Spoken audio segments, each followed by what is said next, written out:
boa tarde. É com muita alegria que estamos aqui mais uma vez, trazendo o melhor da informação sobre saúde. Eu sempre digo, né, que a gente precisa saber, conhecer. Conhecimento é tudo, né? Porque a gente logo... Epa, peraí, eu tô me identificando com isso que a doutora está falando, né? Então, quer dizer, é coisa para a gente entender, não é Google, né? O Google é que faz essas coisas, né? Não conhece você, não entende você, não estudou. E aqui nós trazemos para vocês excelentes profissionais. Profissionais que trazem realmente a verdade, né? E tantas dicas e tanto bate-papo bacana.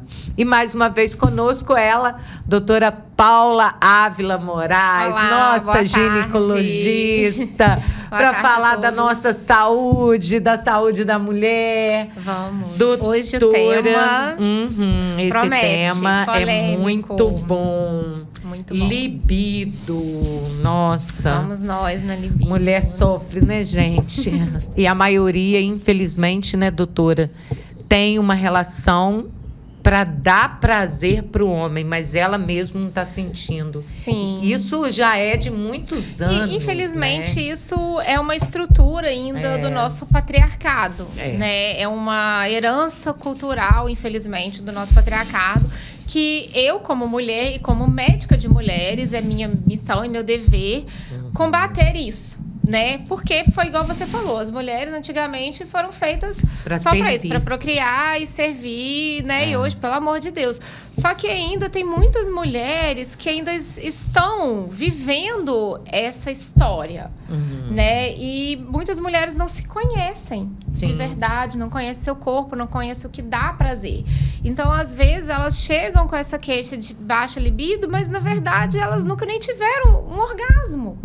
De verdade, nunca tiveram uma relação prazerosa. Ou então sentem dor na relação. Como é que você vai gostar de algo que é doloroso para você? Então, assim, primeiro passo que a gente tem que entender é isso, assim. Eu sempre falo que a libido ela é multifatorial, né? Então, a gente tem que entender aonde que está esse problema para a gente poder tratar. Mas o primeiro passo passa pela informação.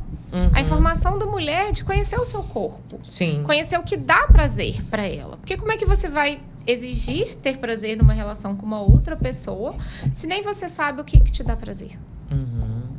Tem também a questão religiosa, né, doutora? Tem muitos tabus, né? Religião, né? E essa questão ainda estrutural, patriarcal, que infelizmente ainda ronda muitos lares. Então, muitas mulheres têm esses receios ainda na hora da relação e aí é isso, elas não conseguem ter uma satisfação ali, né, na parte da relação, porque tá todo cheio e o tabu é uma dessas questões, né? Como eu falei, a libido a gente fala que é uma pizza e cada fatia é uma. Então, assim, traumas, né? Às vezes, conversando com a paciente lá, você percebe que ela sofreu um abuso quando era mais nova, né? Então, traumas, tabus, religião, tudo isso influencia. A parte hormonal, ela é importante, né? Como acontece na menopausa, né? No climatério, que você tem o declínio hormonal. Alguns métodos contraceptivos, como as pílulas, eles fazem, sim, redução da libido pela mudança hormonal que a pílula causa, mas não são todos os métodos. Por exemplo, o DIU e o Implanon já não tem esse efeito sobre a libido. Então, às vezes, a gente faz esse ajuste também de método. Algumas doenças, como doenças da tireoide, também diabetes, né? Tudo isso pode mexer na sua libido. Tudo isso. E o fator assim, né? Por exemplo, eu um dia postei um vídeo falando assim, doutora, minha libido subiu do nada. E aí, o vídeo era um memezinho de uma bonequinha que imitava uma mulher. Tem que cozinhar, tem que lavar roupa, tem que dar comida pro filho, tem que fazer... Então, não é do nada, né? Os afazeres, o estresse ali do dia a dia. Porque libido é uma energia que você vai depositar na parte sexual. Se você tá sem energia para nada na sua vida, como que você vai dispor essa energia ali para a função sexual? E também o seu relacionamento. Você cultiva o seu relacionamento, né? Porque não adianta ali só naquele momento querer ter relação se no dia a dia vocês estão desconectados. Então, tudo isso a gente leva em conta para a libido. Não tem a pílula mágica. Seria simples, né? Mas não, todo mundo acha que o problema é tem pílula mágica pro homem. Pro homem. Pra mulher ainda não inventaram, não, né? Tem estudos já nos Estados Unidos para não hormonal, para essa parte do transtorno do desejo. Mas é isso, não adianta só o remédio. Não. Se tem esse tabu por trás, se tem esse trauma, não tem remédio que vai resolver. É terapia, é tudo isso. Libido é psicológico. Sim, passa pelo psicológico, porque como eu falei, você tem que estar com aquela energia voltada para aquilo. Mas tem um fator físico também. Como eu falei, se você está tendo dor na relação, você tem ressecamento, você tem uma fissura, é físico. A sua libido, a causa é física. Você está sentindo dor, como é que você vai sentir prazer se você sente dor? Então, passa por, às vezes, hormonal, pelo declínio hormonal da menopausa. Ou, por exemplo, meninas novas que usam pílula. Quando a gente tira a pílula, muda o método, elas falam assim, nossa, doutora, realmente. Melhorou. Algumas, nem todas sentem, mas uma grande maioria sente. Então, tem a parte psicológica, sim, mas tem a parte hormonal, física. Então, a gente tem que alinhar tudo isso na consulta. No caso, o tratamento para libido, ele passa a ser meio que em conjunto. Sim, é multifatorial. Quando você descobre, por exemplo, que é igual você falou, um trauma, uma coisa assim, tem o tratamento psicológico. Tudo, a gente orienta, né, encaminha para psicoterapia, porque algumas mulheres fazem o que a gente chama de vulvodínia, que é essa contração involuntária da musculatura ali do assoalho pélvico, né, geralmente por traumas, na hora da penetração. Então, ela contrai, ela meio que fecha ali. E tem tratamentos que a gente usa, como o uso da toxina botulínica, que ele faz esse relaxamento da musculatura, mas principalmente terapia, psicoterapia, né? A gente associa a fisioterapia pélvica também para estar trabalhando isso, mas passa pela terapia. Se o problema ali é um trauma, né, de um abuso prévio, ou essa questão religiosa da mulher não conseguir se soltar, eu tive pacientes que a família era extremamente religiosa e ela não conseguia se soltar na relação, mesmo depois de ter casado, por conta dessa questão religiosa ali. Então, assim, tem que ser um tratamento multifatorial e multidisciplinar na grande maioria dos casos. E outra coisa também, né, doutora? Eu acho que também parte muito do parceiro, né? Com quem é o relacionamento. É o que eu falo. O sexo, ele começa com um bom dia e o beijo. Isso, exatamente. Não é? Exatamente. Né? É você ter, assim, no seu parceiro ou parceira, né? Alguém ali que você se sente segura, até para falar sobre os seus desejos, né? Porque não pode também querer ter uma parceria ali que só quer, na hora da relação, pensar no seu. Eu já tive meu prazer, tudo bem. Não, você tem que também... Seu prazer é importante também. Mas você precisa falar isso com quem você está se relacionando. E esse cultivo diário ali. Igual eu falei, não adianta tá um brigando com o outro o tempo todo, um de cara virado pro outro o tempo todo, e depois querer que a relação ali sexual seja boa. É isso, começa no bom dia também. Começa nas pequenas coisas. No caso do trato físico, né? Existe alguma coisa em termos de patologia, de doença na mulher que pode tirar o libido? Na parte física? Sim. Se for pensar ali na região íntima, como eu falei, o ressecamento da menopausa, as fissuras. Tem uma outra doença que chama líquen também, que é uma alteração ali da mucosa íntima, né? Essa síndrome geniturinária, né, da menopausa, que faz esse ressecamento. Tudo isso fisicamente ali na região íntima. E, como eu falei, doenças sistêmicas, né? Uma doença da tireoide, por exemplo, uma diabetes. Isso também influencia, doutora? E tem jeito? Tem. Isso é que é importante, gente. Tem jeito, Tem jeito. Para a questão física, né, do ressecamento, hoje a gente tem terapias, né, medicamentosas, como alguns produtos íntimos que a gente usa. O laser íntimo nosso, que está revolucionando, assim, as mulheres.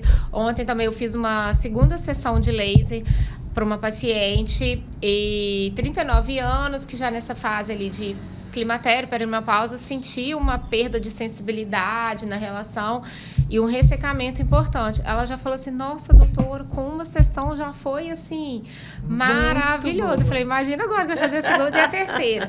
Então, a gente tem essas tecnologias, como eu falei para a vovô Dina, a gente tem o uso da toxina botulínica também, a fisioterapia pélvica. Então, se há alguma doença, a gente corrige, né? A diabetes, a tireoide, a gente ajusta. Um corpo que está inflamado, a gente trabalha isso também. Algumas suplementações modulam o nosso eixo hormonal ou, quando indicada, a terapia de reposição hormonal. Mas cabe aqui destacar, né? As mulheres só querem assim, testosterona. Testosterona não é o milagre da sua libido, não. Ela vai te ajudar ali nessa questão. Se você realmente tem uma baixa testosterona e seu desejo está hipoativo por conta da testosterona, ela vai dar uma forcinha. Mas ela não faz milagre. As mulheres querem só, como eu falei, a pílula mágica, o milagre. Mas não adianta usar uma testosterona se você está sedentário. Se você tá com o seu corpo inflamado. Se você não tá cultivando o seu relacionamento. E como é que eu sei que o meu corpo tá inflamado, doutora? São avaliações, né? Exames de sangue. A gente tem alguns exames que são marcadores de inflamação. PCR ultrassensível, homocisteína, insulina, cortisol. São alguns marcadores. Alguma hipovitaminose também. Você tá com a sua B12 lá embaixo. Você não vai ter energia, você não vai ter disposição. Muito menos para libido. Como eu falei, libido é energia. Então, tudo isso tem que ser avaliado. E tratar a mente, né, gente? Sim. Tratar a mente. É tudo junto. É um conjunto. É uma coisa em função, né? Eu sempre faço essa analogia. Essa pizza. Então, não adianta eu tratar só uma fatia da pizza. A gente tem que tratar a pizza por inteiro. A gente tem que entender aonde está o problema ali e ir ajustando. Mas muito passa pelo autoconhecimento. E pelo diálogo também com o parceiro. Com o parceiro. Sim, muito passa por isso. Assim, muitas mulheres não sabem nem o seu corpo, a sua anatomia. Como é que vai, né? E tem vergonha, às vezes, de falar o que gosta. Né, doutora? Sim, por isso que eu falei, se você não sabe o que gosta, ou você não fala com a outra pessoa do que você gosta, como que você vai exigir dela te dar prazer? Né? Tem que ter esse relacionamento aberto. E assim, a masturbação para a mulher sempre foi um tabu, né? Para o homem é normal. Isso mesmo, que lindo esse menino, né? Fazendo isso, já é um rapaz. Agora, para menino, não pode isso não. Não, a mulher tem que conhecer o seu corpo, né? É extremamente importante isso. Ela tem que saber o que dá prazer para ela. Então, assim, muitas mulheres reclamam assim que não tenho orgasmo pelo vaginal, né? Só pela penetração ali. Isso é normal na maioria das vezes. Cerca de 60%, 70% das mulheres não atingem o clímax só pela penetração, né? Precisa desses outros estímulos. Nós temos o clitóris, que é o nosso órgão feito para o prazer. Né? Ele tem mais clitóris é o que mais dá prazer na mulher, né, doutora? É o órgão feito pro prazer, né? Deus, pelo menos nisso, foi bonzinho com a gente. E ele criou esse órgão que tem 8 milhões de terminações nervosas. Nossa, 8 milhões. E sabe o que é interessante em relação a isso? A anatomia do clitóris só foi estudada, de fato, nesse século. É mesmo? Novo. Só lá pelos anos 2000. 90, 2000. O tabu era tão grande achava que era só aquela pontinha. E foi ver, na verdade, por dentro, ele tem como se fossem umas pernas, assim. Ele tem toda uma anatomia completamente diferente do que se imaginava. Para você ver, até a medicina, né, muito patriarcal, muito machista, não se preocupava nem em estudar a anatomia de fato da mulher. Né? Então, que dirá as mulheres mesmo se conhecerem, né? Então, assim, a mulher tem que se conhecer, tem que conhecer seu corpo, se estudar, o que dá prazer. Isso tudo faz diferença. Né? E não se sentir culpada. E como eu falei, eu não sinto tanto clímax só por isso aqui. Não, temos outras áreas. O nosso corpo todo tem zonas erógenas, todo o corpo. Então, você tem que descobrir qual área ali do corpo te dá prazer, né? E não tem problema se só naquela forma ali você não tem. Em alguma outra você vai ter. E tá tudo bem. É o que você se sente bem. Você não tem que se comparar com ninguém. Muito bem. Não tem que se comparar a ninguém. Cada uma é única, né? Sim. Doutora, Que beleza, que alegria ter você, que é muita coisa que você tem para passar para a gente. Gostaria de agradecer mais uma vez a sua presença aqui com a gente e marcar para a próxima semana.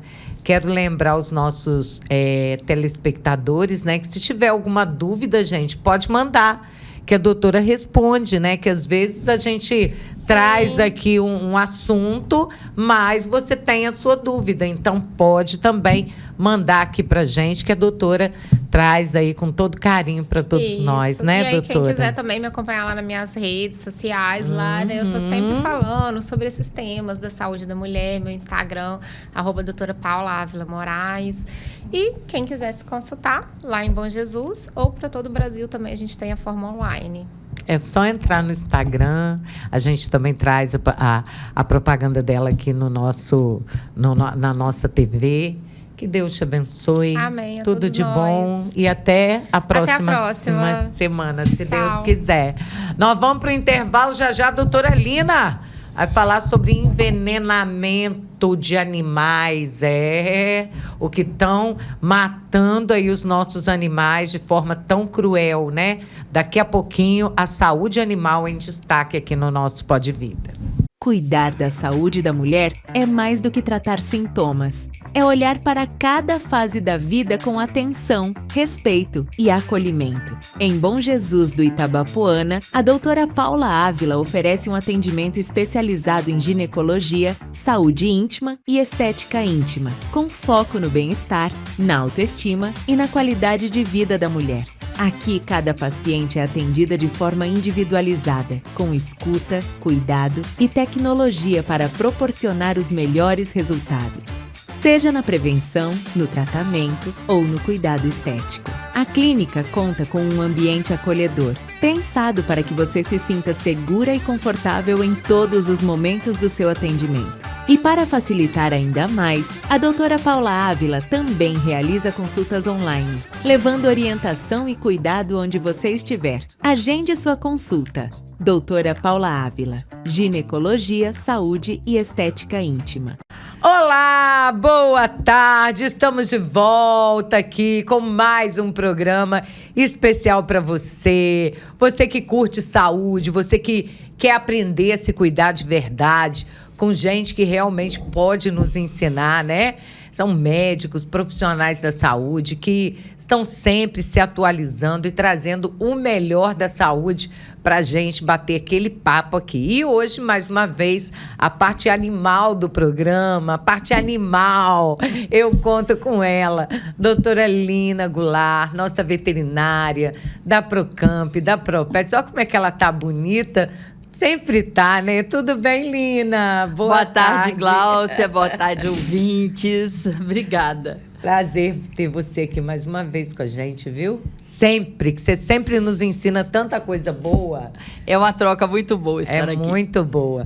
Lina, hoje eu quero saber sobre castração. Castrar ou não? Né? Porque muita gente, às vezes, fica na dúvida. Peraí, é com qual idade que eu tenho que castrar meu animal? Se eu castrar, como é que é? Ele sente muita dor. Então, hoje aqui no programa, tudo sobre castração. Tanto de gato quanto de cães, que é praticamente a mesma linha, né? Então, vamos começar. Lina, quando castrar o animal? Castrar ou não castrar? Primeiramente, castrar. Se não for um animal de reprodução, de raça, que você queira tirar filhotes, castra, gente. Castra por quê? No macho, cão e gato, evita fugas, brigas, atropelamentos, ser vítima de outros cães, por exemplo, um cão sai para cruzar e briga, ou um gato sai para cruzar e os cães pegam, e briga com gato também. Uhum. Fora as doenças venéreas transmissíveis. E o gato tem também a imunodeficiência felina, que é transmissível através das mordidas e arranhaduras, que acontece muito quando ele sai para cruzar. Olha só, então realmente o gato ou o cão, quando castrado, ele acalma, Lina. Ele fica mais tranquilo. Acalma também, Gláucia. Mas o principal são os riscos que os animais correm e também as doenças que vêm junto. Porque animal que fica zanzando na rua, né? A fêmea no cio, aquele monte de cachorro. Pega pulga, pega carrapato, pega sarna, pode ser atropelado, brigam, arranca pedaço, depois dá miíase. Então, é um destempero. E tem um problema sério, Glaucia, que as pessoas falam assim, vão castrar a fêmea. E não castram os machos. Quer castrar a fêmea? É, porque aí você garante que a sua cadela não vai ter filhote. Agora, não castra o macho. E o macho foge atrás de cadela.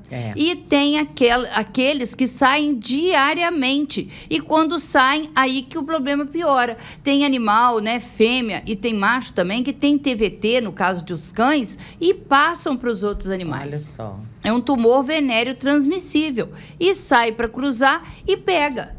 Realmente é perigoso. Muito. É muito mais seguro a castração. Olha só, Glaucia. A gente ama, né? Quando eu era criança, na fazenda, nós tínhamos um cachorro e um funcionário nosso tinha uma cadelinha. Nossa Senhora, quando a teteia entrava no cio, era uma tragédia.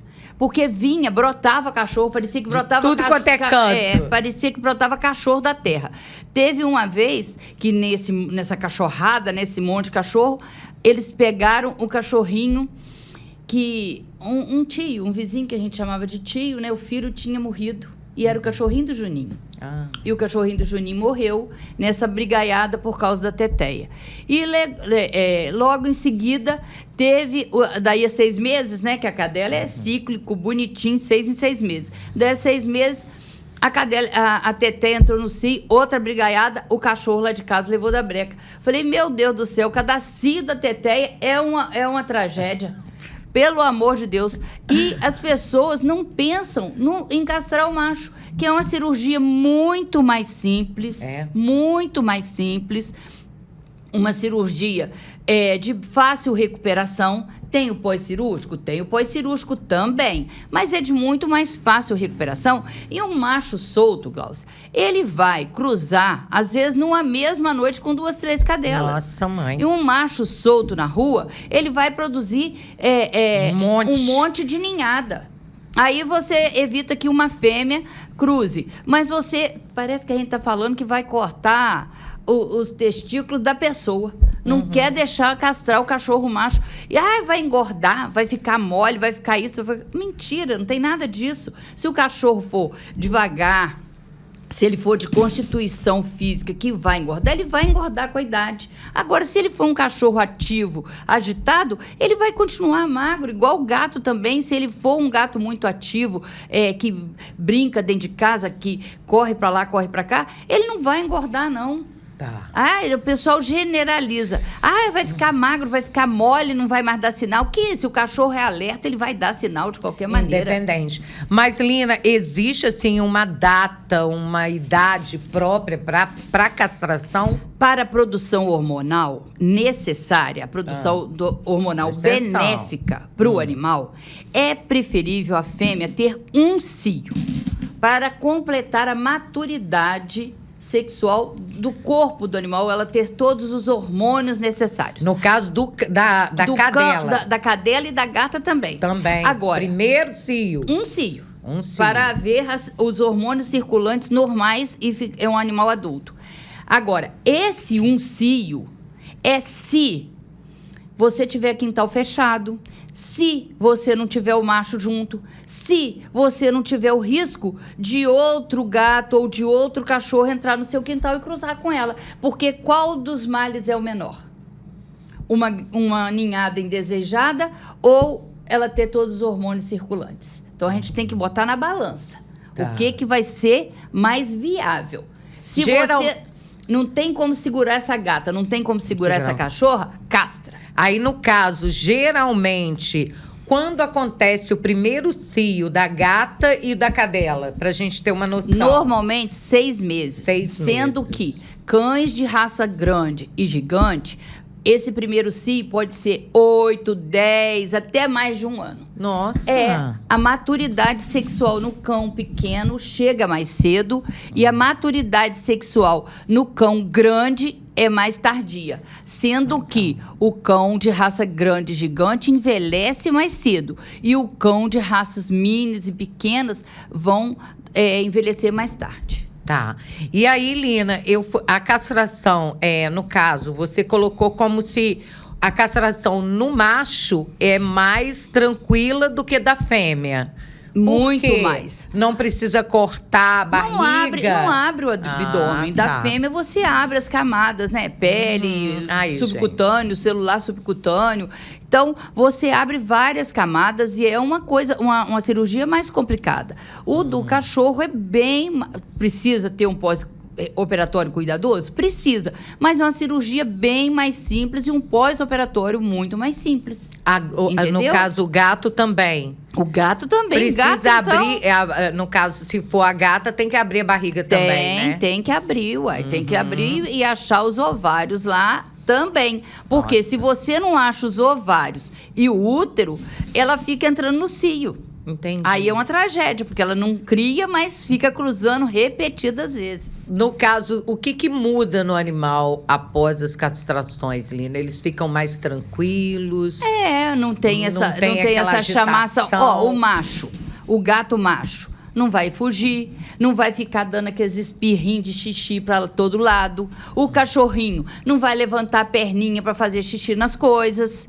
Não vai ficar fazendo marcação de território. Entendi. Para outro animal não chegar. Se já está com maturidade sexual e castrou logo, ele não tem esses hábitos, interrompem todos. Que bacana. É muito benéfico para ele. Vai ter uma longevidade, ele vai ter uma vida mais tranquila. E outra coisa, a questão do anticoncepcional nos animais, né, Lina? Pode causar câncer, né? Pode aumenta enormemente a produção de câncer. Câncer de mama, aumenta incrivelmente. E ainda pode vir as piometras, né? Pode dar fetos natimortos.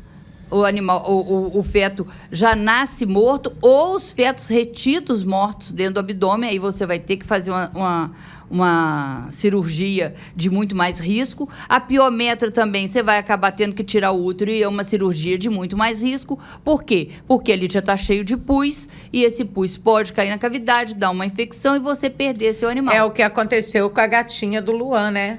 A gatinha do meu filho teve essa piometra. Aí teve quase morreu, teve que fazer uma cirurgia e o pós-operatório muito terrível, mais antibiótico, tudo mais complicado. Bacana. Então, gente, bora castrar, né? Sem medo de ser feliz. Vai lá, leva no Sensivete. É feito algum exame antes, Lina?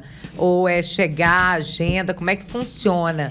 Nós fazemos para combinar a castração. Nós fazemos sempre o exame de sangue, porque a quantidade de animal que a gente pega assintomático, ou seja, não tem sintoma nenhum, mas já está ou já teve a doença de carrapato e ainda está com as plaquetas lá embaixo, assim, você não acredita, Gláucia. Às vezes, chega lá, tem uma dermatopatia qualquer, um probleminha de pele. Você vai ver, no fundo, tem doença de carrapato. Então, a gente tem que fazer o exame, ver se as plaquetas estão boas. Senão, a gente não pode operar. Agora, precisa operar, tá? Está com as plaquetas baixas. Vão começar a tratar, trata uns 7 a 10 dias e já agenda a cirurgia.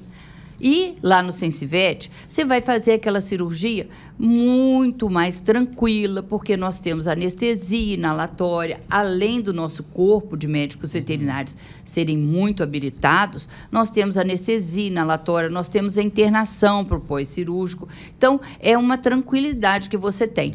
Nós estamos tendo na cidade o programa de castração para pessoas de baixa renda, para cachorro adotado, cachorro de rua. É um excelente programa de castração. Mas, se você tiver condição, puder fazer uma economia, se você puder programar a castração do seu animal, é uma coisa muito mais segura. Cirurgia sempre tem risco, mas com todos esses cuidados, a segurança é muito maior. Não desmerecendo o programa de castração, mas lá mesmo, na entrevista inicial, se o animal for braquicefálico, o que é braquicefálico, gente? Lhasa apso, Shih Tzu, aqueles pug, aqueles animais do nariz focinho chato, bulldog francês, American Bully, que respira mal. Esses animais têm que ter uma anestesia diferenciada. Então, lá eles não fazem, eles já não pegam. Animais com certas idades também, eles não vão pegar, porque é mais arriscado. Então, é um programa bom? É um programa excelente, mas tem esses senões e eles mesmos avisam para os donos. Ah, castrou lá no programa. Tranquilo. Tranquilo não. Tem o pós-operatório, como a gente tem que fazer direitinho. O animal sente dor, o animal lambe, gato, principalmente, a língua do gato é áspera, pode até arrancar ponto. Né? E o animal tem que fazer o repouso, tem que usar remédio, tem que usar colar para não lamber, tem que usar roupa pós-cirúrgica, tem que fazer o negócio direito. Senão, depois vai queimar o filme de um programa maravilhoso, que está aí para ajudar todo mundo. Eu só tenho elogios a fazer o programa de castração. O pessoal é muito consciencioso e é uma bênção para quem precisa. Agora, quem pode, vamos fazer o negócio direitinho, fazer particular, pode dividir, né? Você divide, né, Lina? A gente divide, a gente tem todo o recurso que o seu animal precisa. Agora, não vamos falar, não, senhor, eu já vi a receita que sai de lá, as recomendações, tem remédio para dor, tem antibiótico, recomenda roupa, recomenda colar elisabetano, do jeito que a gente faz. Tem pessoas que falam assim, isso é bobagem.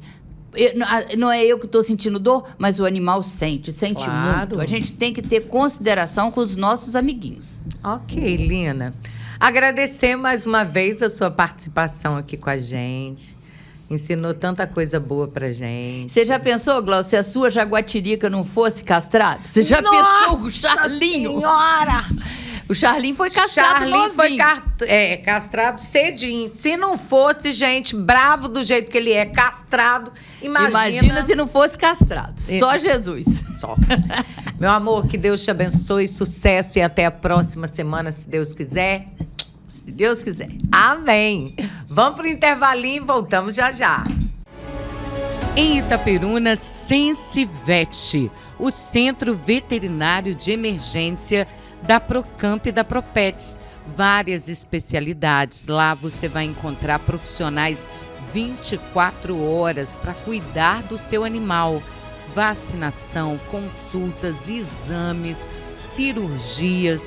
Venha conhecer o lugar perfeito para cuidar do seu pet. Sensivete Centro Veterinário.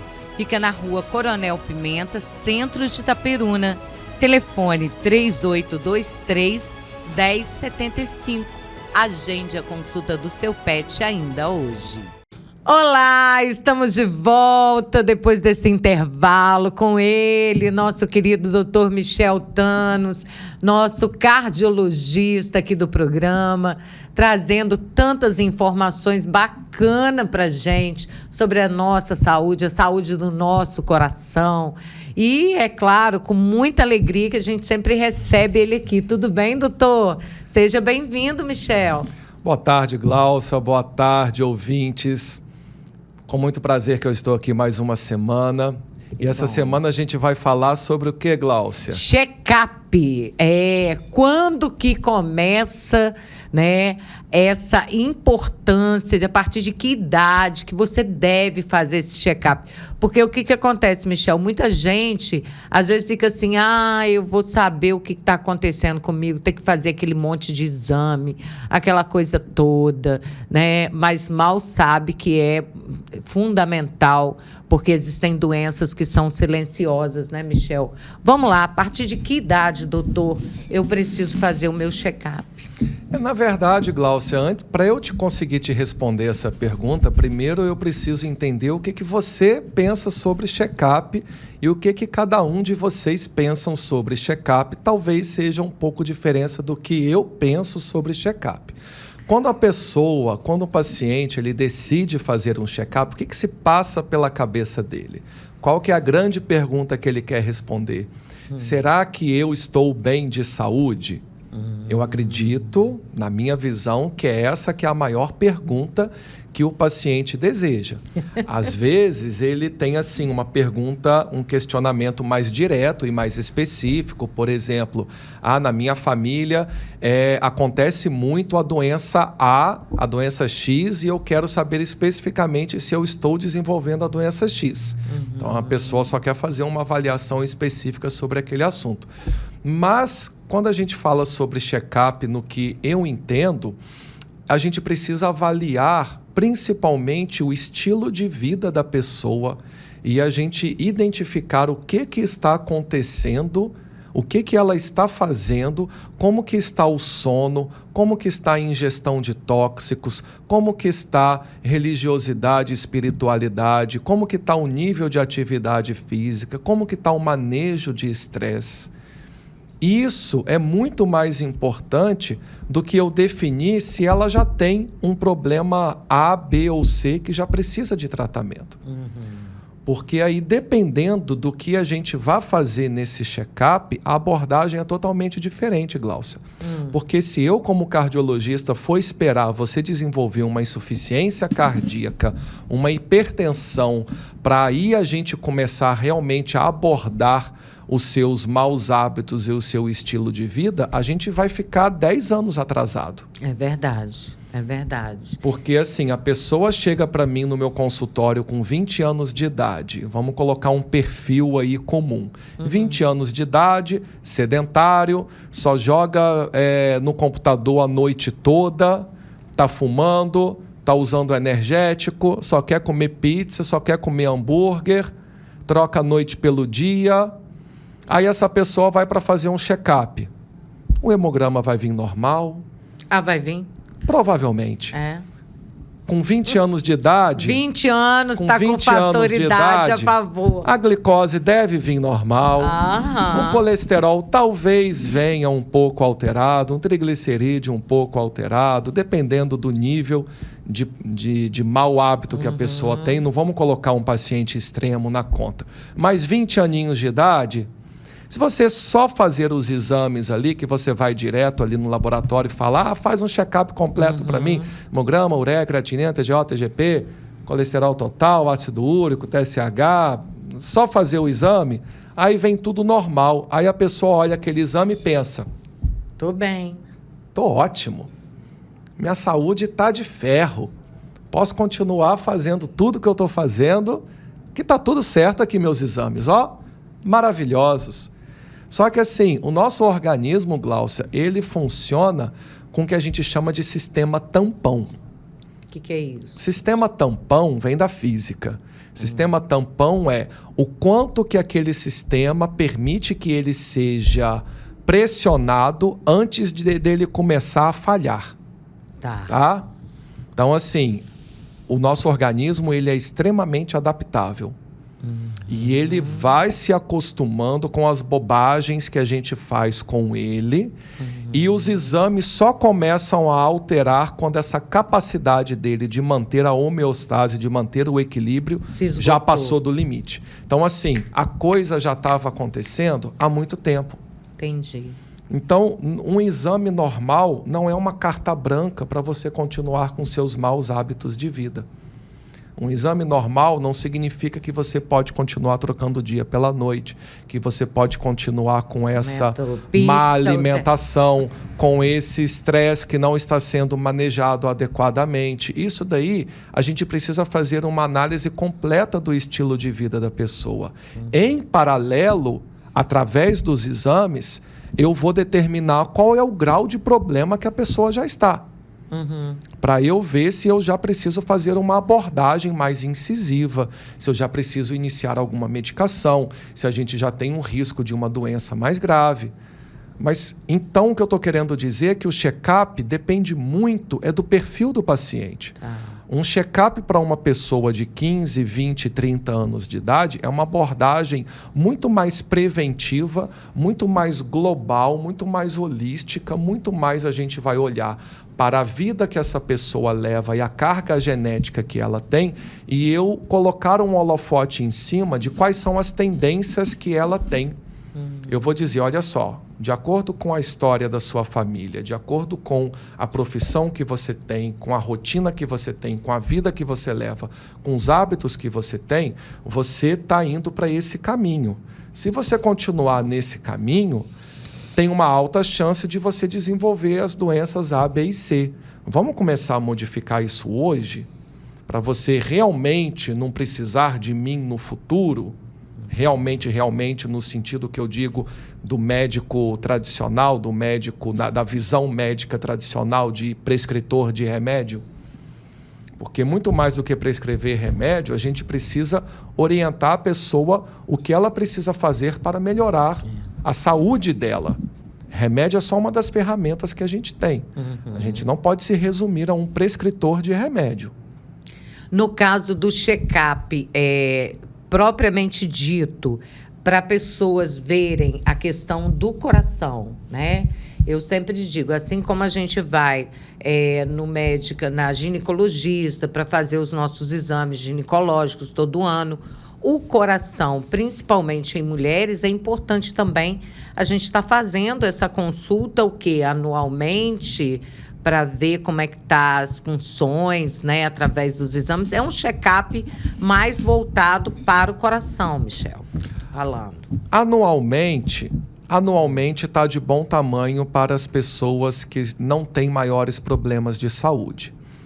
Eu não tenho um grande problema de saúde, eu não tomo remédio para nada, então eu vou no médico anualmente para realizar um check-up. Ok, mas o check-up que a gente está falando, a gente precisa trabalhar na medicina. Medicina não é uma ciência de certezas, medicina é uma ciência de razão de chances. Então, quando a gente fala de prevalência, quando a gente fala de estatística, quais são as principais causas de morte no Brasil e no mundo? São as doenças cardiovasculares, infarto e AVC. E o que causa infarto e AVC? Hipertensão, diabetes, tabagismo, sedentarismo, obesidade, má qualidade de sono, excesso de estresse. Então, a gente tem que ir na raiz do problema, Gláucia. Não adianta a gente ficar tratando apenas a pressão que está em 160/90, que eu vou lá e abaixo a pressão, coloco mais remédio na prescrição da pessoa, se eu estou ignorando que essa pessoa está trocando o dia pela noite, que ela está com uma péssima alimentação, que ela tem uma carga de estresse extremamente mal manejada. Então, quando eu digo check-up, a gente tem que enxergar a pessoa como um todo. A gente tem que direcionar o que precisa ser modificado, a gente ajuda a pessoa a enxergar isso e a gente ajuda a pessoa com técnicas de mudança de comportamento, que a gente vai mudando isso aos poucos, né? Progressivamente aos poucos. E a gente, em paralelo, a gente faz os exames que depois de eu entrevistar a pessoa e entender o que acontece com ela, eu vou definir quais os exames que eu julgo necessário para aquele paciente em específico. Então, assim, não existe uma receita de bolo, um arroz com feijão. Para todos. Tem aqueles exames que são básicos que a gente vai pedir para todo mundo? Tem. Mas provavelmente eu vou querer mais do que apenas hemograma, glicose, colesterol, função hepática e função renal. Já adianta você me trazer esses exames? Com certeza. Já me adianta. Só que, às vezes, você vai ter que passar por 2 jejuns e 2 coletas de sangue diferentes, né? Sem necessidade. Mas, assim, se você já me traz alguns exames, a gente já tem condição de sair dali daquela primeira consulta já com algumas orientações mais específicas e com alguns questionamentos já respondidos. Então, assim, é um adianto. Tá. Mas talvez eu te peça mais coisa. Tá. Geralmente, doutor, existem alguns... Os exames, na verdade, de sangue, eles já revelam vamos dizer assim, uma grande parte de como está o nosso organismo. Mas existem exames que o senhor, como cardiologista, passa, que são também importantes, né? Que são aqueles que dá para ver, por exemplo, placas de gordura, que é o famoso eco-Doppler. É isso? Doppler. Aí o que acontece? Se a gente vai ou não solicitar esses exames mais avançados, mais custosos e que exigem mais tecnologia, depende qual que é o grau de suspeição que eu estou para você ter aquele problema. Porque a gente tem que lidar com uma questão de custo-benefício, Gláucia. Tudo em medicina é uma questão de custo-benefício. Então, eu só vou colocar uma medicação para você se comprovadamente ela vai te trazer mais benefício do que malefício. Sim. Então, assim, eu não vou pedir um exame que custa R$800 para uma pessoa que eu tenho praticamente certeza de que ele vai vir normal. É rasgar dinheiro. Rasgar o seu dinheiro. Tá. Né? Então, assim, existem aquelas pessoas que têm uma ansiedade, que elas querem realmente fazer exames, né? É por sua conta e risco, é você que vai fazer esse exame, é você que vai pagar, então você faz o exame. Não está te promovendo, não está te trazendo radiação, não está te expondo a contraste, não está te trazendo malefício nenhum. Pode fazer quantos você quiser, você pode fazer toda semana isso. E eu tenho pacientes que têm isso daí se chama neurose. Isso daí é a pessoa com um transtorno neurótico. Porque, assim, existem alguns exames, vou te dar um exemplo muito comum. Existem alguns exames que são de rastreio de aterosclerose, né? Que é o Doppler que você está comentando. O Doppler, ele consegue medir o tamanho a presença de placas de gordura nas artérias, principalmente a gente faz aqui nas carótidas e nas vertebrais, que ficam aqui atrás, e ele consegue me dizer se você tem uma placa e ele me consegue me dizer o tamanho desta placa. Só que o exame do ecodoppler, ele não tem um grau de fidedignidade, ele não tem um grau de certeza, de replicabilidade, que quando eu meço esta placa e ela está hoje em 30%, se eu medir de novo daqui a 15 dias, capaz dela estar 25% ou 35%. Que a gente tem que lembrar que a artéria ela não é um cano de PVC rígido, né? Você pode fazer o exame, a artéria naquele momento pode estar um pouco mais relaxada, um pouco mais contraída. A placa ela não é absolutamente irregular. Tem um ponto da placa que ela é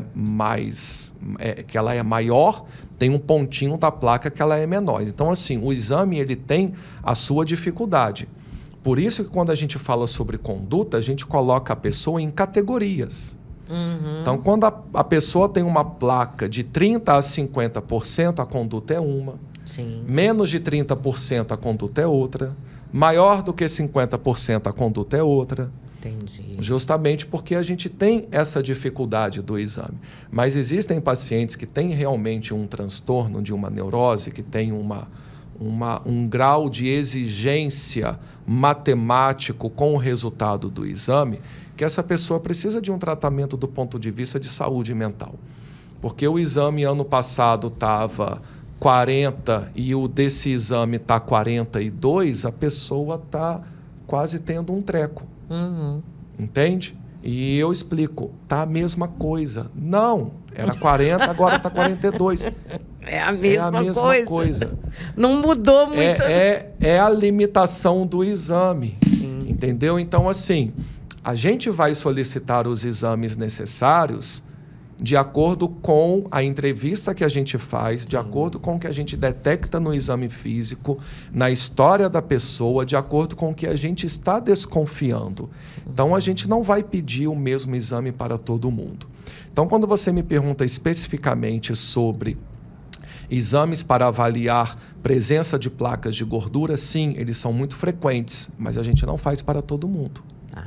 A gente faz o Doppler das carótidas, a gente pode fazer o Doppler dos membros inferiores das pernas, a gente pode realizar o score de cálcio coronariano, que é um exame mais específico, que de uns tempos para cá eu estou pedindo com mais frequência, porque agora a gente tem disponível aqui em Itaperuna, né? Então, assim, a gente tem que trabalhar com o que a gente tem. Sim. Que é um exame que é uma tomografia que a gente faz das artérias do coração sem a utilização de contraste, que consegue nos mostrar qual é o grau de placas que estão obstruindo as suas artérias. Legal. Né? Mas é um exame que a pessoa tem que ser exposta à radiação. É uma tomografia. E essa exposição à radiação... O excesso pode gerar câncer. Pode gerar câncer, Michel.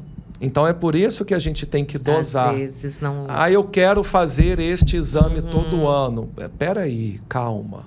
Não é assim. por aí. E o eco? O eco é um exame que é mais tranquilo também, que não expõe a radiação. Que mostra o quê? Um ecocardiograma é um exame feito através de ultrassom. Tudo que é ultrassom é absolutamente inócuo, não faz malefício nenhum. Inclusive, a gente faz até para grávida, né? Ultrassom. Então, assim, o Doppler é um modo de ultrassom. Tá? Então, assim, são exames que a gente pode fazer, tirando a questão do custo, à vontade. Sim. Tá? Agora, não é um exame que mostra tudo. É um exame que mostra muita coisa, mas não é um exame que mostra tudo. Você quer ver, as pessoas têm uma tendência a subvalorizar aquilo que é simples e barato. As pessoas não valorizam uma entrevista bem feita, as pessoas não valorizam um exame físico, as pessoas não valorizam o pobre coitado do eletrocardiograma. É isso que eu ia te falar. O eletrocardiograma, eu sei que é um instrumento, assim, maravilhoso de rastreio que vocês usam, né, Michel? Pois é, mas só porque é uma coisa que já ficou banalizada, né? Que, assim, o eletrocardiograma, para mim, ele faz parte do meu exame físico. Meu eletrocardiograma, ele fica ali na gavetinha da minha maca, o paciente está deitado, eu abro a gaveta, eu já faço o seu eletro ali no meio do seu exame físico. Porque, para mim, é uma ferramenta que faz parte do meu exame também. O ecocardiograma não avalia o que o eletrocardiograma avalia. Não é porque um exame é melhor do que o outro. São exames que avaliam coisas diferentes. O eletrocardiograma, ele serve primordialmente para a gente avaliar a parte elétrica do coração. O eco não avalia isso. O ecocardiograma avalia a parte morfológica. Ele vê a musculatura do coração, as válvulas cardíacas, ele consegue calcular pressões e volumes de enchimento das câmaras cardíacas. Mas ele não avalia a arritmia, ele não avalia se um paciente está tendo um bloqueio atrioventricular, se ele está tendo uma taquicardia, uma bradicardia. Entendi. Isso ele não avalia. Então, assim, são informações que a gente junta. Então, a gente junta a história do paciente, a queixa do paciente, o exame físico do paciente, o eletrocardiograma, o ecocardiograma, o Holter, um Doppler, um teste ergométrico. Um exame de sangue. Um exame de sangue, a gente vai juntando. Então, assim, dependendo do que a gente está fazendo, estamos fazendo um check-up para rastreio de risco de infarto em você. Qual é o seu perfil? Você tem 20, 40 ou 60 anos de idade?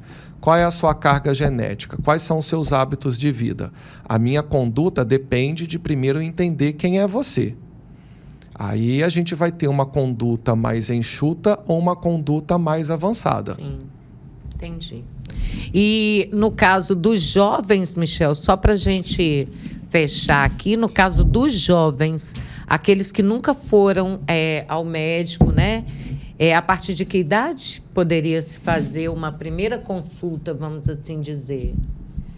A partir do momento que ele deixa de ser atendido pelo pediatra, que é o médico que comanda toda a saúde da criança até a adolescência, e ele começa a ter um acompanhamento médico adulto, ele precisa ter um outro médico para ajudá-lo a direcionar sobre os cuidados de uma boa saúde.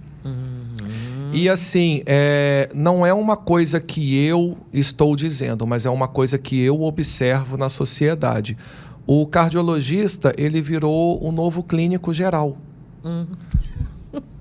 Né? Então, assim, os bons cardiologistas, na minha opinião, são aqueles que também são clínicos. Sim. Porque, como eu disse e vou repetir, as doenças cardíacas, elas são derivadas primordialmente de maus hábitos de vida.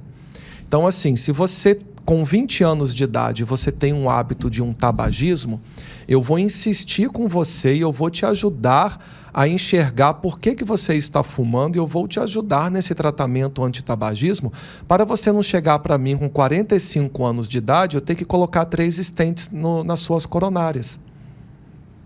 Entendi. Entendeu? Então, a gente tem que se antecipar aos problemas.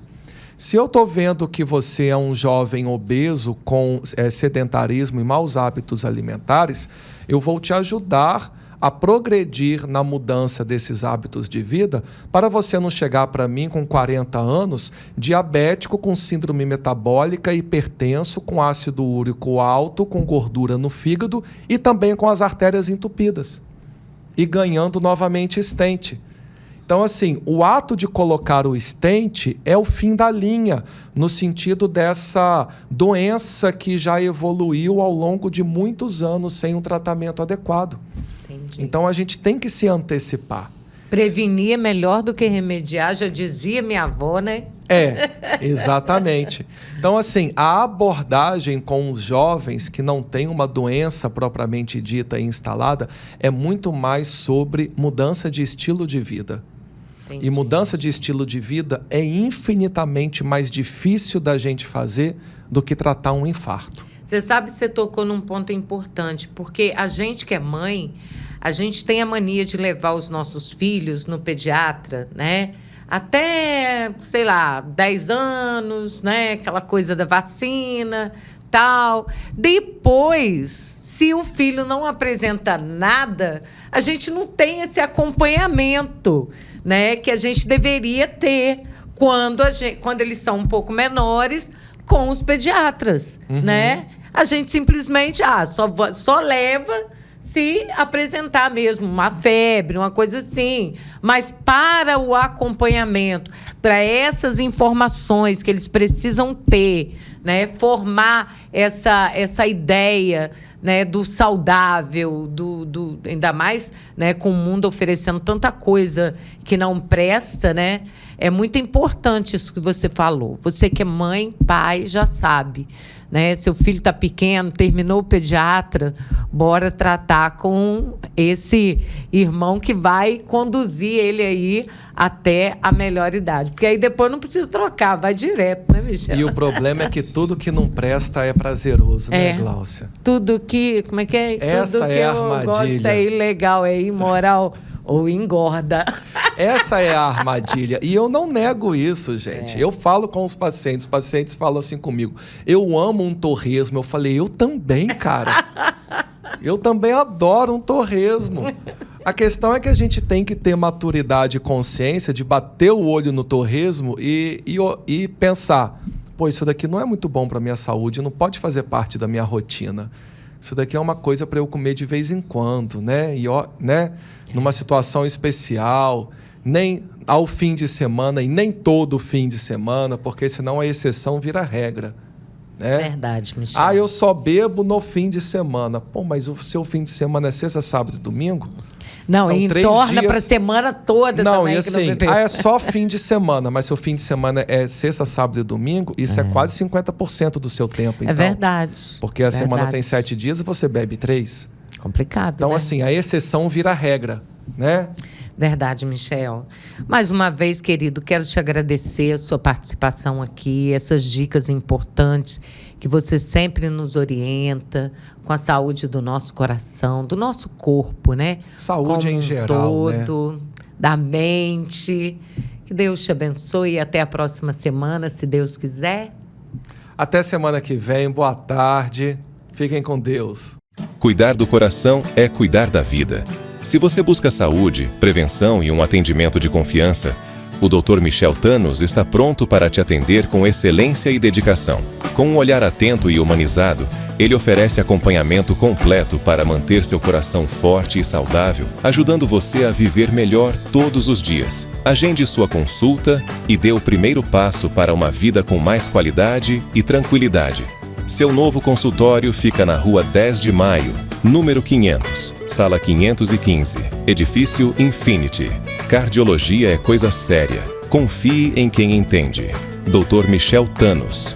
Cuidado que vem do coração.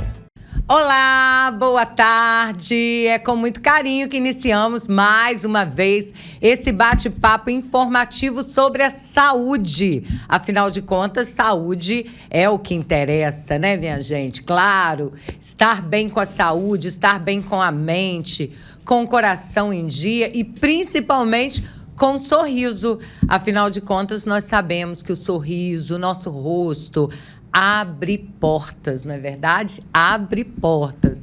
Aquele emprego, né? Aquele amor, pois é. E para falar para gente um pouquinho sobre a importância de uma harmonização bacana, de um sorriso saudável, né? Porque tudo anda junto. Doutora Juliana Pimentel, tudo bem, querida? Boa tarde, prazer receber. Semana que vem, semana passada você não pôde estar com a gente, já estava com saudade. Obrigada, Glaucia, é um prazer estar aqui novamente. E é isso, né? Como você disse, o sorriso, ele abre portas, e muitas portas, né? Inclusive na parte emocional. E desde o momento que nós damos um bom dia, como que o nosso sorriso, ele implica, né? No dia de outras pessoas e até mesmo no nosso dia. E ter esse sorriso, não só a parte estética, né? Mas a saúde bucal em dia faz toda a diferença. Além da estética, a sua saúde, né? Tem que estar em primeiro lugar. Porque tudo começa pela boca, né, doutora? A alimentação, o primeiro lugar que a gente recebe a alimentação é pela boca.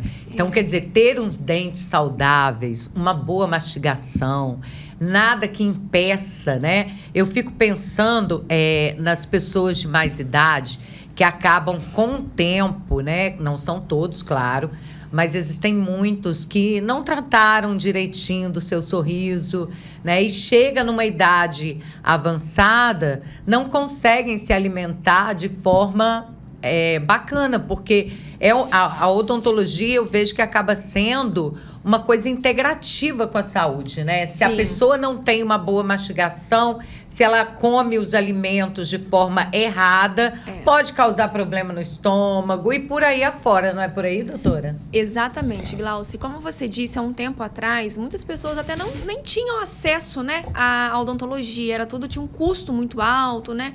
Então, quando nós atendemos hoje pessoas aí, um exemplo, 40, 50, 60 anos, geralmente tem o quê? Falha de dente. Então, essa falha de dente, se a pessoa não fez um implante, pode estar prejudicando a ATM, pode estar tendo sequências de dores de cabeça, né? Porque é como se fosse um quebra-cabeça. Então, se está faltando algo, começa a prejudicar outra região. E, às vezes, esse paciente nem tem noção que poderia ser essa falta desse dente, né? Além de implicar na sua vida social, como, por exemplo, foi fazer uma visita a uma amiga, não posso comer um torresmo, né? Não posso comer. Então, além da parte estética, prejudica também a vida social desse paciente, né? Sem contar que grande parte da população hoje também é diabético. E isso é uma atenção que nós temos que ter muito grande. Por quê? Quando você tem... a odontologia, ela vai muito além de cárie. Todo mundo pensa que tratamento dentário é cárie, né? E coisa do tipo, só que não. Por exemplo, quando um paciente ele é diabético, nós podemos ter... Esse paciente ele pode ter comorbidades como, por exemplo, levar a periodontite. O que seria a periodontite?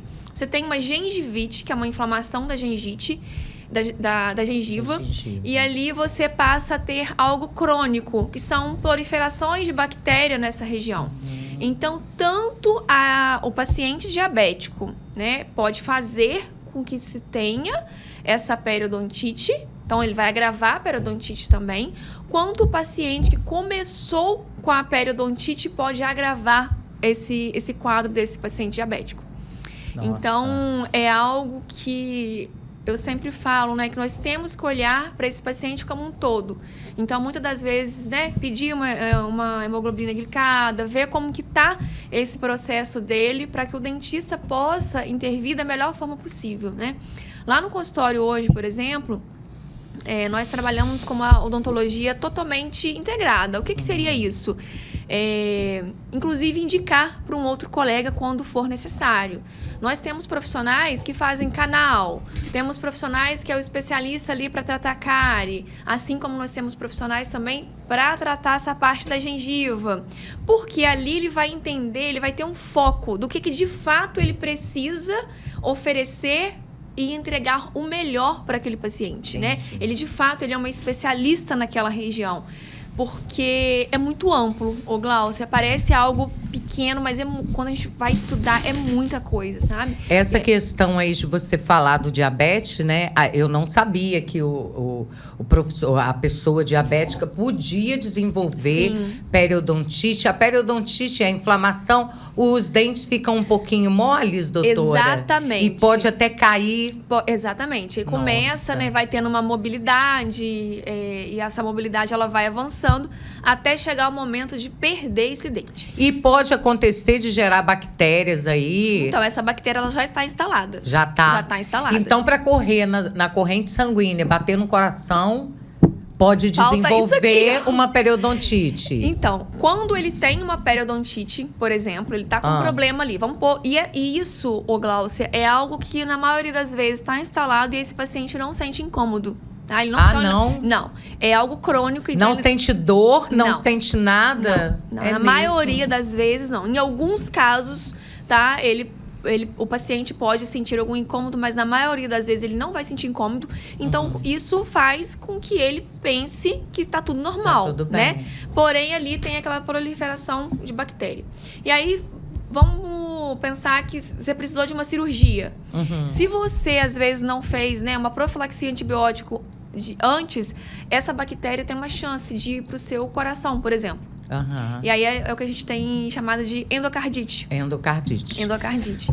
Até alguns cirurgiões, né, falam que antes da pessoa passar por uma cirurgia, dependendo da cirurgia, ela precisa também fazer uma avaliação com o dentista para ver se está tudo ok, para ele poder entrar numa sala de cirurgia sem correr risco, né? Exatamente. Hoje já tem, né, profissionais que pedem, porque é muito alto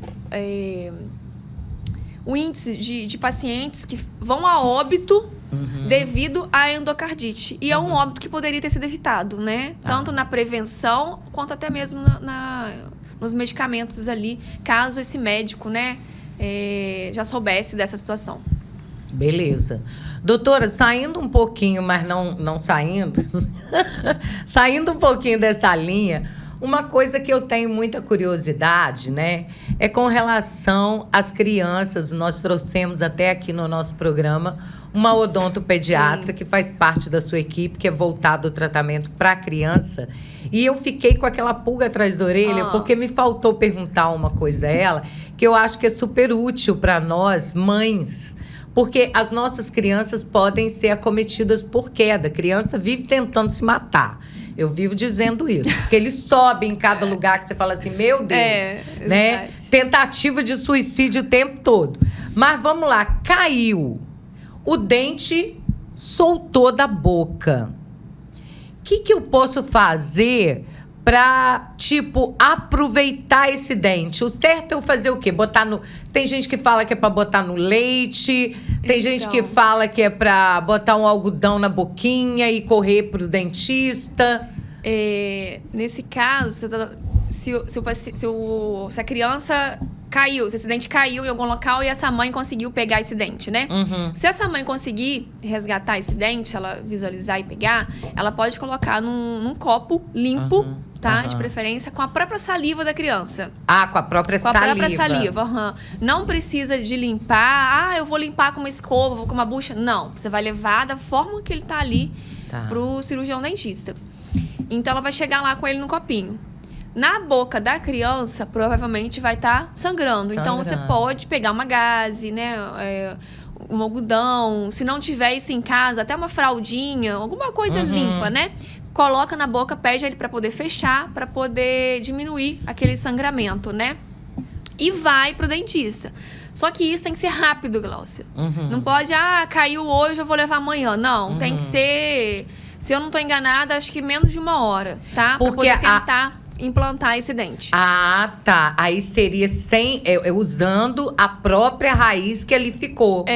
Isso. Tá, legal. É uma possibilidade, tá? Mas assim, no caso de criança é até difícil, tá? Na maioria das vezes não dá pra... E no caso do adulto? No caso do adulto... Um acidente? No caso do adulto dá pra fazer isso, sim. Tá. Porque eu sempre tive dúvida. Falei, porque Para a criança seria melhor, porque ela não iria passar por todo esse procedimento que é, né, a colocação de um implante e tal. No caso da criança, dependendo da idade, ela vai para o odontopediatra, mesmo se não for necessário fazer, né, colocar esse dentinho no local, pode ser que tenha necessidade de usar o mantenedor de espaço. Para quê? Para quando vir o dente permanente, né, ele ter ali o seu espaço. Tá? No caso... É um aparelho. Tá, no caso do dente de leite. De leite, isso. Mas se acaso já tiver o dente permanente... Aí é algo que tem que se avaliar, né? Ver questões de exames para poder implantar um novo dentinho ali. Para poder não ficar sem. Para não ficar sem, sofrer bullying, né? Deus me livre. Não, e a criança, né? Tem todo ainda um desenvolvimento, precisa do dentinho. Agora vamos falar de harmonização orofacial.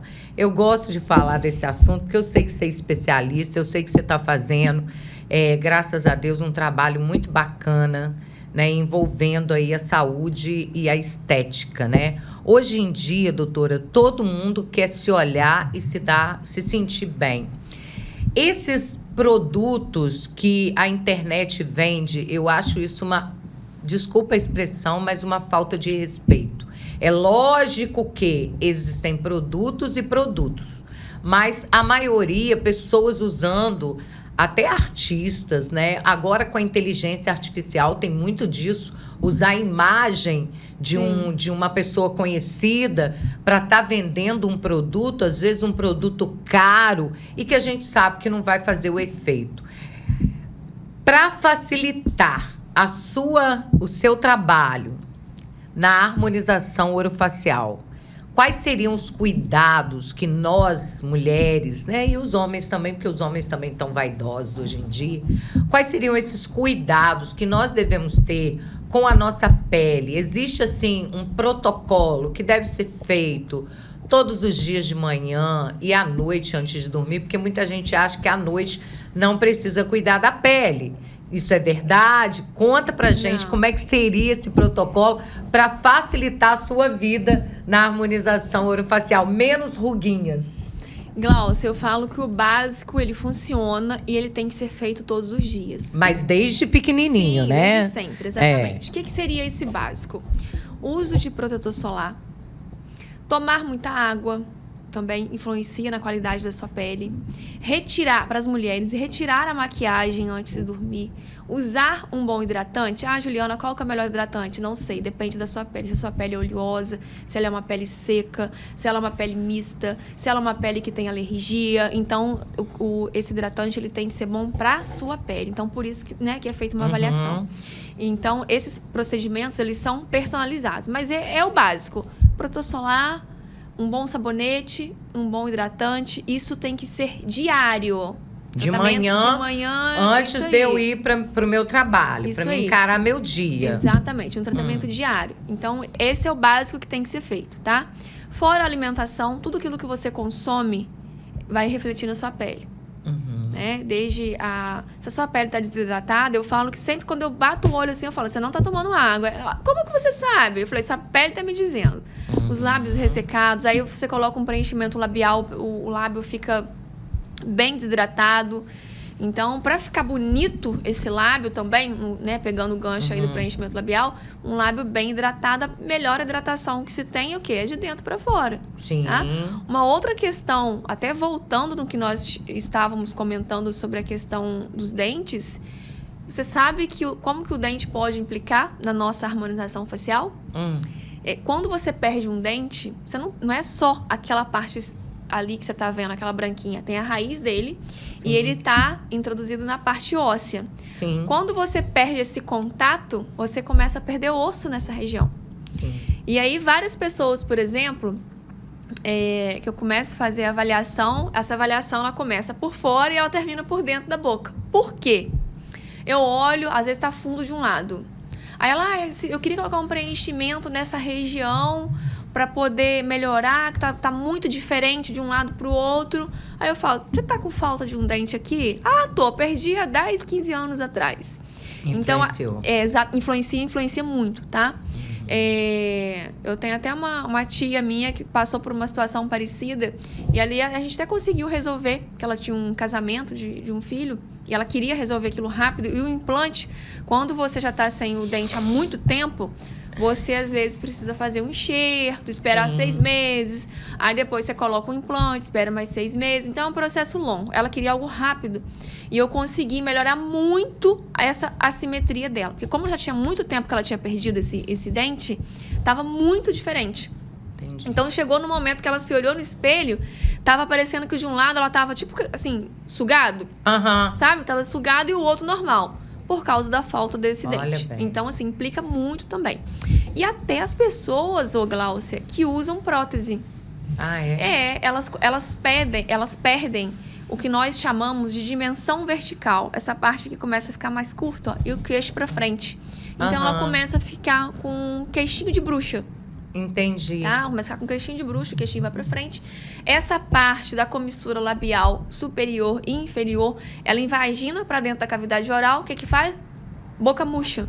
Entendi. Então, essa parte dentária, por isso até que a gente fala harmonização orofacial, porque muita coisa tem que ser vista por dentro da boca. Sim. Porque o nosso terço inferior, ele impacta muito no visual. Você, né? Uma das primeiras coisas que a gente... É o olho, depois é a boca.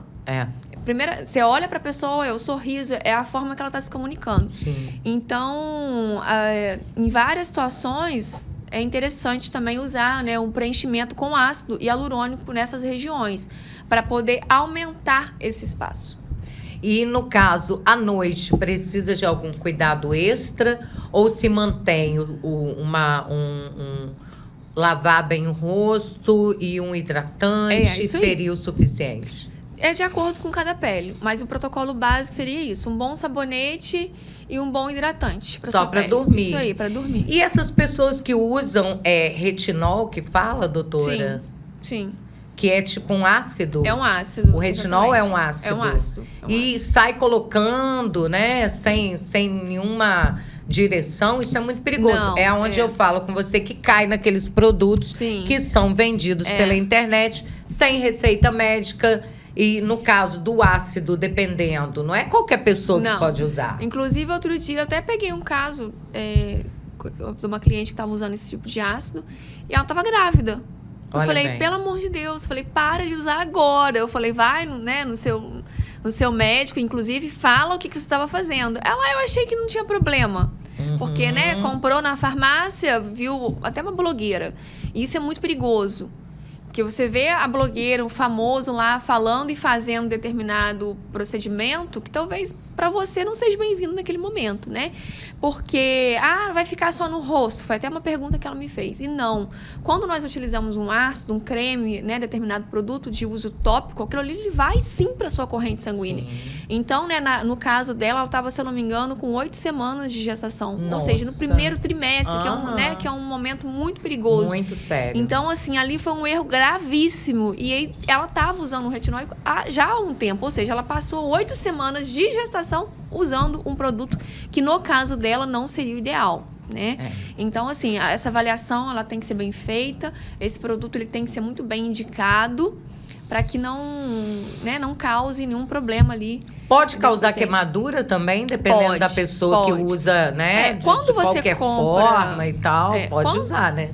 Pode. Quando você compra sem receita, geralmente, às vezes, são porcentagens, vamos dizer assim, menor, né? Mas o povo dá jeito para tudo. Então, para comprar uma porcentagem maior também, eu não duvido. E aí, sim, pode dar queimadura, né? Assaduras e, inclusive, manchar esse rosto, podendo ter desde uma hipercromia, que é uma mancha escura, até mesmo uma hipocromia, que é uma mancha clara.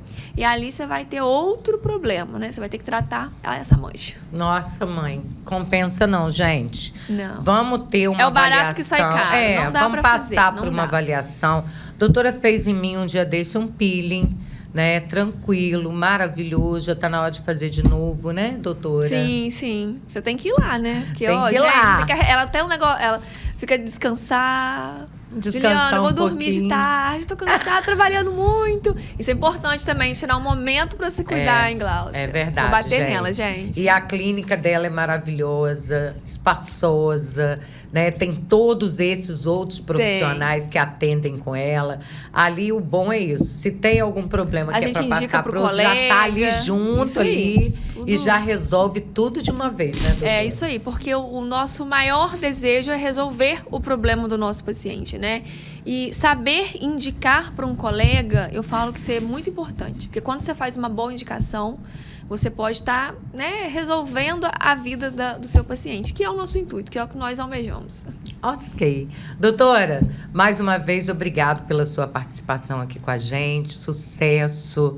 E você que está precisando fazer aquela harmonização orofacial, cuidar da sua saúde bucal, procura, né, essa clínica que está preparadíssima, com excelentes profissionais, fazendo essa odontologia integrada, cuidando da saúde de forma integrativa, como um todo.